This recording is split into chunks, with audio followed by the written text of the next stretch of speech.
اعوذ باللہ من الشیطان الرجیم بسم اللہ الرحمن الرحیم من کان یرید الحیاۃ الدنیا وزینتها نوف الیہم اعمالہم فیہا وہم فیہا لا یبخسون اولئک الذین لیس لہم فی الآخرۃ الا النار وحبط ما صنعوا فیہا وباطل ما کانوا یعملون افمن کان علی بینۃ من ربہ وَيَتْلُوهُ شَاهِدٌ مِّنْهُ وَمِنْ قَبْلِهِ كِتَابُ مُوسَىٰ إِمَامًا وَرَحْمَةً أُولَٰئِكَ يُؤْمِنُونَ بِهِ وَمَنْ يَكْفُرْ بِهِ مِنَ الْأَحْزَابِ فَالنَّارُ مَوْعِدُهُ فَلَا تَكُ فِي مِرْيَةٍ مِّنْهُ إِنَّهُ الْحَقُّ مِنْ رَبِّكَ وَلَٰكِنَّ أَكْثَرَ النَّاسِ لَا يَعْلَمُونَ صدق اللہ العظیم۔ جو شخص دنیا کی زیب و زینت آرام چاہتا ہے نوف الیہم اعمالہم تو ہم ان کو ان کے اعمال کا بدلہ دنیا میں ہی دیتے ہیں اور اس میں کوئی کمی نہیں کرتے۔ اولئک الذین لیس لہم فی الآخرۃ الا النار، یہ وہ لوگ ہیں کہ جن کا آخرت میں سوائے جہنم کے کوئی حصہ نہیں ہے۔ حبط ما صنعوا فیہا، جو کچھ انہوں نے کیا ہے دنیا میں وہ سارا ضائع ہو گیا۔ وباطل ما کانوا یعملون، اور جو وہ کچھ کر رہے تھے وہ سارا غلط تھا۔ افمن کان علی بینۃ من ربی، کیا بھلا وہ شخص جو اپنے رب کی طرف سے دلیل پر ہو، وَيَتْلُوهُ شَاهِدٌ مِّنْهُ، اور اس کی طرف سے ایک گواہ اس کے ساتھ تلاوت بھی کرنے والا ہو۔ وَمِنْ قَبْلِهِ کتاب موسیٰ اماما ورحمہ، اور اس سے پہلے موسیٰ علیہ السلام کی کتاب بھی بطور امام اور رحمت کے آئی ہے۔ اولئک یؤمنون بہ ومن یکفر بہ،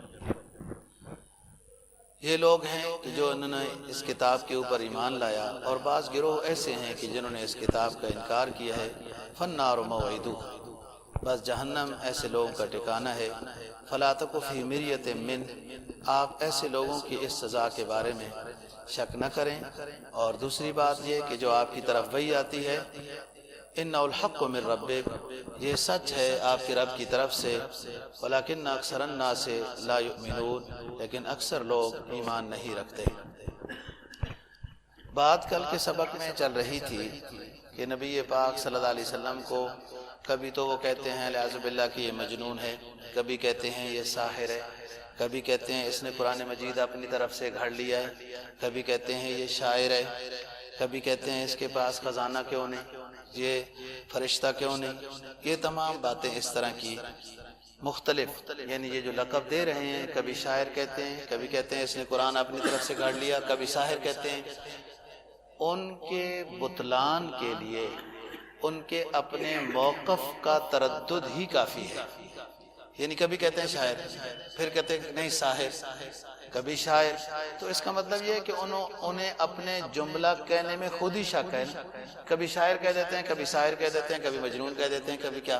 تو خود ہی بطلان تو اس سے ہی واضح ہو گیا۔ دوسری بات قرآن مجید نے یہ کی کہ تم اگر کہتے ہو کہ اس نبی نے قرآن مجید اپنے پاس سے گھڑ کے لایا ہے تو تم بھی عرب ہو، تم بھی گھڑ کے لے آؤ۔ اور وہ یہ بات، یہ چیلنج سنتے رہے، لیکن کسی کو جرأت نہیں کہ کوئی ایک آدھ صورت بھی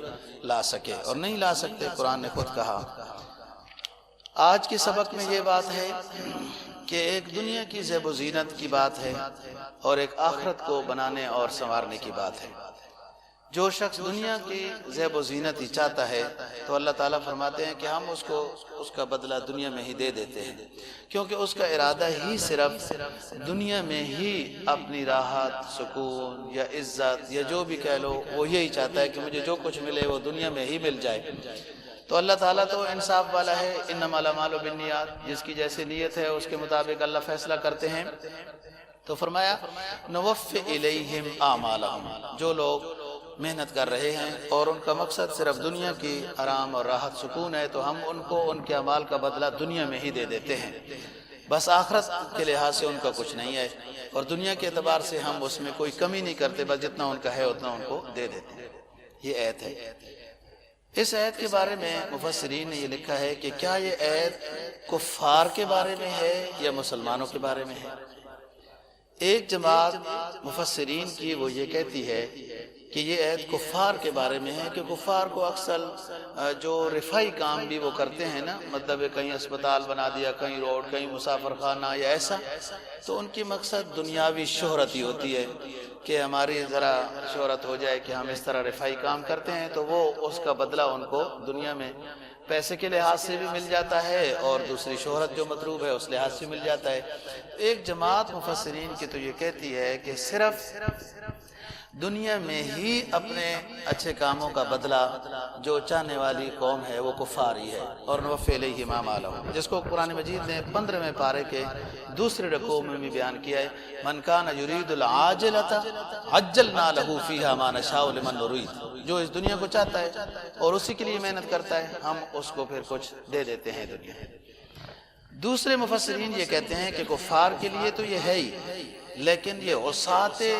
مومن کے لیے بھی ہے، وہ ایمان والے مسلمان جو گنہگار ہیں، جن کو آخرت کی اتنی فکر نہیں ہے، اور وہ بھی یہ چاہتے ہیں کہ ہمیں دنیا میں خوب مل جائے، تو اللہ تعالیٰ پھر ان کو دنیا میں جو وہ اس طرح کی محنت جو کچھ کر رہے ہیں اسے وہ دنیا میں خوب دے دیتے ہیں، کہ ان کا مقصد بھی دنیا ہے۔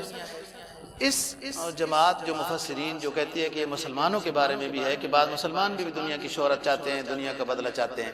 اس پر وہ حدیث وہ دلیل کے طور پر لے کے آتے ہیں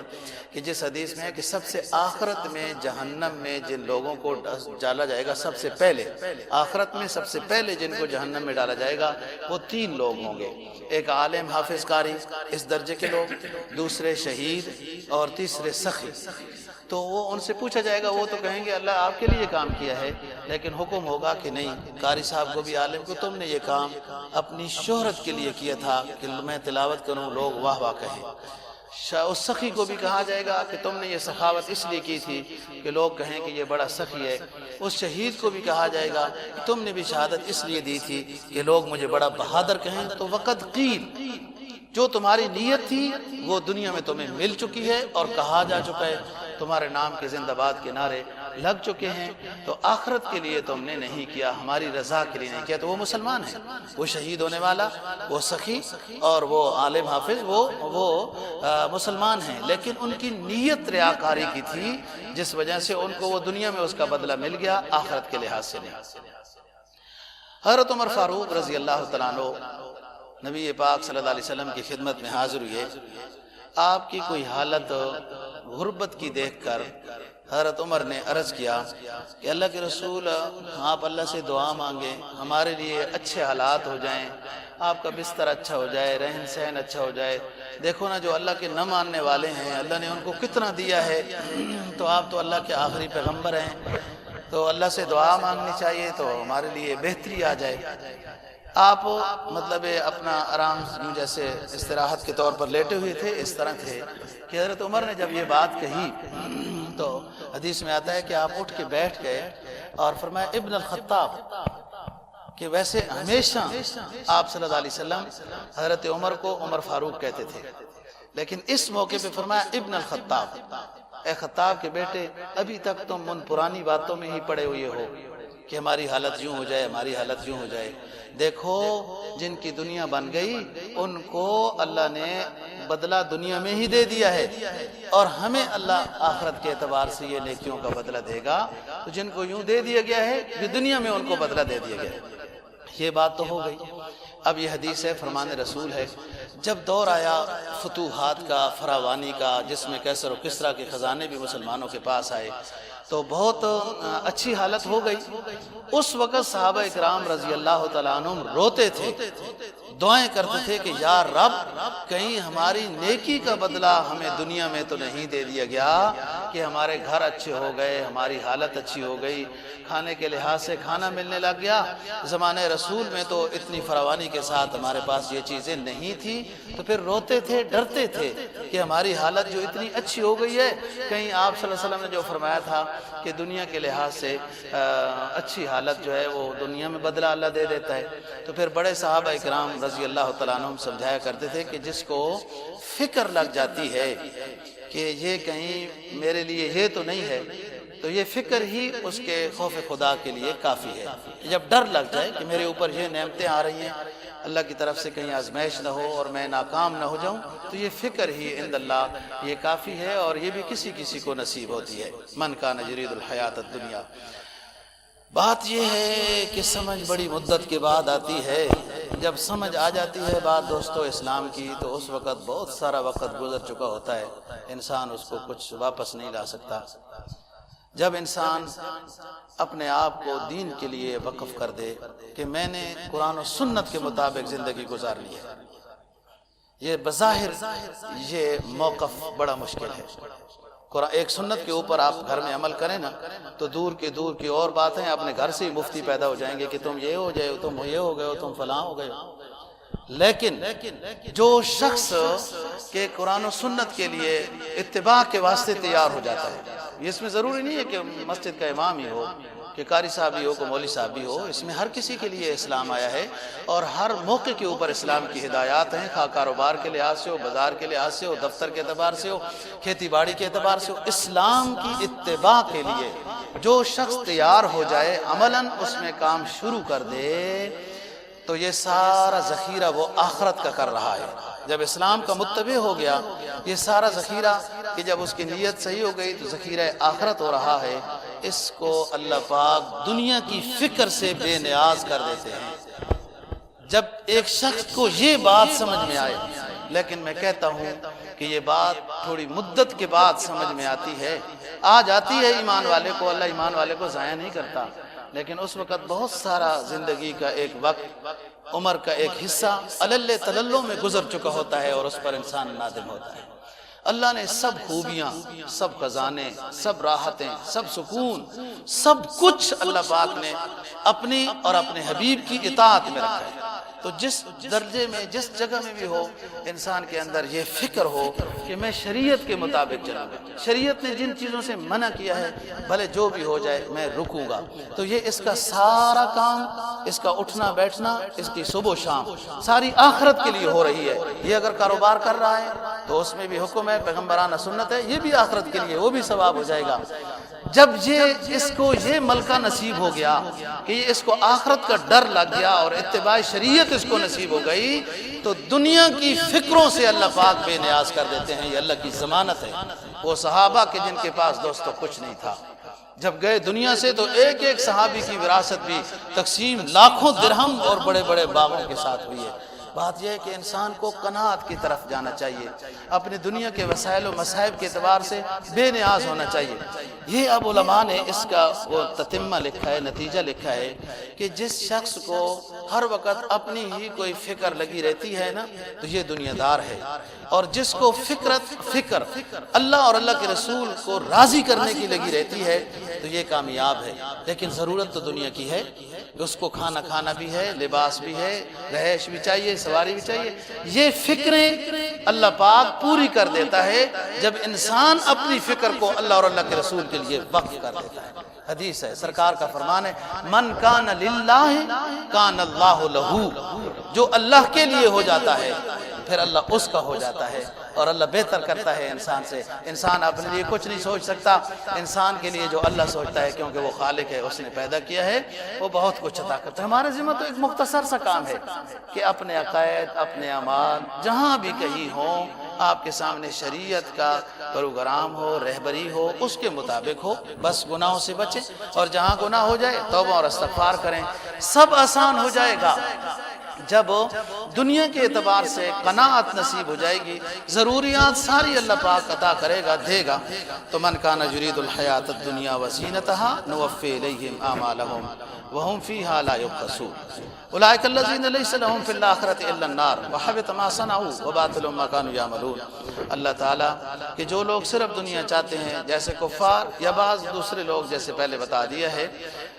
تو آخرت کے لحاظ سے ان کے پاس کوئی پونجی نہیں ہوتی، کوئی سرمایہ نہیں ہے کہ جو آخرت میں جائیں تو پھر وہاں سزا ہی ہے، اور ان کا دنیا کا عمل سارا ضائع ہو جاتا ہے۔ کافر کا تو اس لیے ضائع ہے کہ ایمان پر دار و مدار ہوتا ہے اعمال کا، جب ایمان نہیں ہے تو عمل آخرت کے لحاظ سے ضائع ہے۔ اور جو مومن کہ جس کی نیت ہی ریاکاری کی ہو تو اس کا بھی ضائع ہو گیا، کہ وہ ریاکاری کی اس کی نیت تھی، تو وہ ریاکاری والی باتیں اس کو دنیا میں مل چکی ہیں۔ افمن کان علی بینۃ من ربی وَيَتْلُوهُ شَاهِدٌ مِّنْهُ وَمِنْ قَبْلِهِ کتاب موسیٰ اماما ورحمہ۔ اولئک، یہ نبی سے مطالبہ کرتے ہیں کہ اس کے پاس خزانہ کیوں نہیں ہے، اس کے پاس فرشتے کیوں نہیں ہیں، اس کے پاس نہریں کیوں نہیں، یوں اس طرح کی باتیں کرتے ہیں۔ تو کیا بھلا وہ شخص، اس کا جواب، کیا بھلا وہ شخص کہ جو اللہ کی طرف سے برہان پر ہو، دلیل پر ہو،